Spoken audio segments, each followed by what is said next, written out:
Guys, today a full Mortefi guide where I'll talk about his kit, best teammates, best builds, and so on. Let's go. Mortefi is one of the 4 stars featured in the GN banner and currently one of the best sub DPS we have in the game. Still, his kit hides a few intricacies that can really make his value fluctuate a lot. While he's a character that mainly has off-field value, he also needs to be on-field quite a bit. In fact, while Mortefi's main use is definitely his Resonance Liberation, you still need to generate the energy with him every rotation in order to use it. And unless you want to build him with humongous levels of energy regeneration, you'll have to stay on field with him a bit. In particular, with Mortefi, it's all about building up his Forte bar. In this regard, every single time you go on field with him, you have to start with the Resonance skill if available. This skill is a single hit attack that will deal fusion damage and also generate plenty of Forte energy. Moreover, it will make his following basic attacks generate massively more Forte energy as well. And that's why it's very important to use the Resonance skill first, because otherwise you'll feel like his basic attacks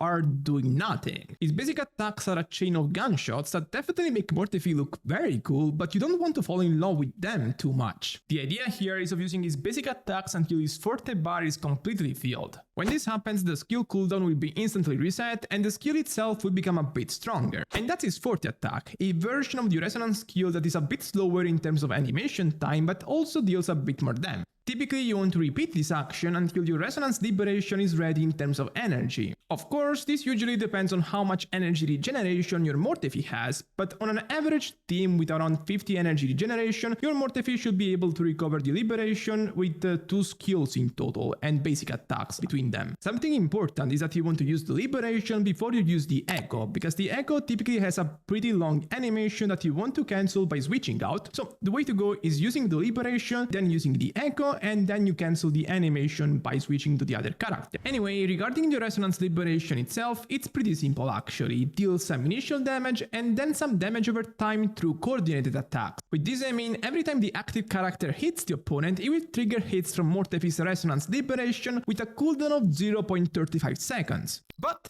there is a kicker: if the trigger is a heavy attack, the Liberation will trigger twice. So if you play him with somebody like GN that mostly deals heavy attacks, his off-field damage will basically be doubled. The synergy with the heavy attackers is also strengthened by his outro skill that gives heavy damage deepen bonuses to the next character that switches in. Meaning that as a whole, Mortefi is a hybrid character that you really want to play with a specific niche of DPS, because if you don't, there isn't much value to him. Skill points wise, he's pretty balanced, although his Resonance Liberation is definitely the one that deals the most damage in his optimal scenarios. So Resonance Liberation first, then basic attacks, then Forte and Resonance skill. Technically, the Resonance Liberation talent isn't way above the others if you don't play him with heavy attackers, but again, if you don't, why are you even playing Mortefi to begin with? Let me remind you that if you enjoy my channel but you haven't subbed yet, please consider doing so because it really makes me notice your support. Regarding the echo sets, since Mortefi is a sub DPS that makes a lesser part of the team damage most of the time, it fits very well with the Moonlight Cloud set. This set is a more supportive one than a damage-oriented one, I would say, because it provides energy regeneration bonuses for the holder, which Mortefi really needs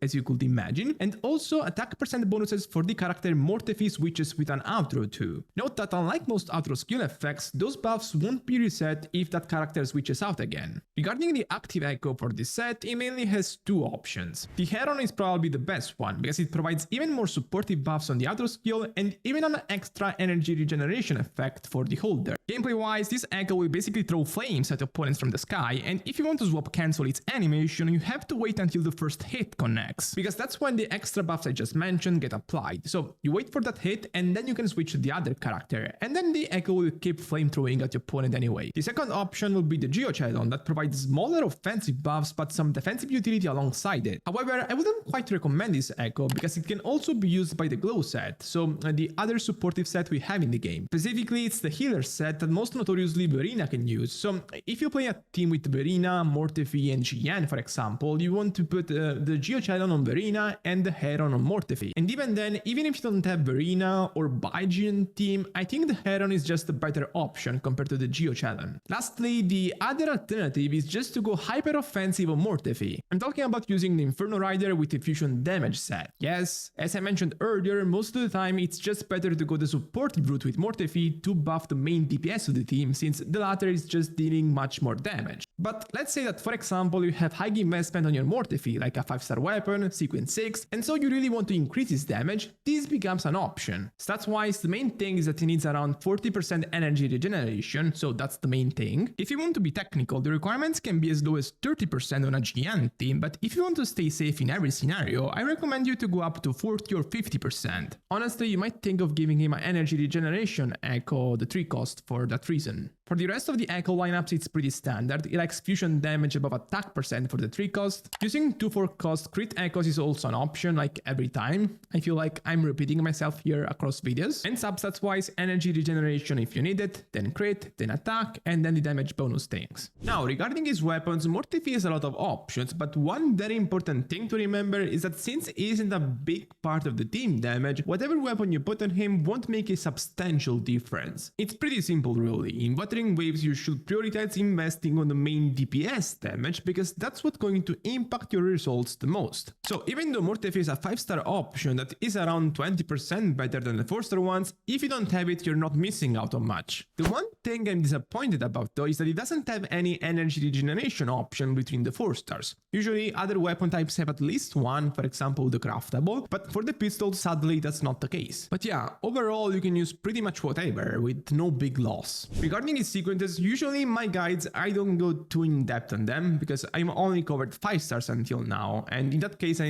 didn't see much of a point, but since Mortefi is a 4-star, for him it makes much more sense. It's a bunch of sequences that can be of some help, like the sequence 2 that can alleviate his energy requirements, but the only really good sequences it has are the sequence 4 and sequence 6. The sequence 4 increases the duration of his resonance liberation by 7, so it almost doubles it, and this increases his overall damage by a lot. It almost doubles his off-field damage, although it also kind of depends on who you have on field during those 7 seconds, which types of attacks you're dealing, so it can fluctuate. The sequence 6 makes his liberation increase the attack of the whole team by 20%. This is great because it makes him an even better support and also a less restricted one, because usually it's only buffing heavy attackers, but this thing is buffing everybody, every type of attacker. So yeah, sequence 4 and 6 are definitely the big ones. Best teammates wise, it's pretty simple. It's the best heavy attack buffer we have in the game. So characters like GN, Dungeon, they just won't find a better partner in the game right now. Ideally, since Mortefi also deals some damage, you want to put on a team-wide buffer like Verina that can buff both the sub DPS, so Mortefi, and the main DPS, so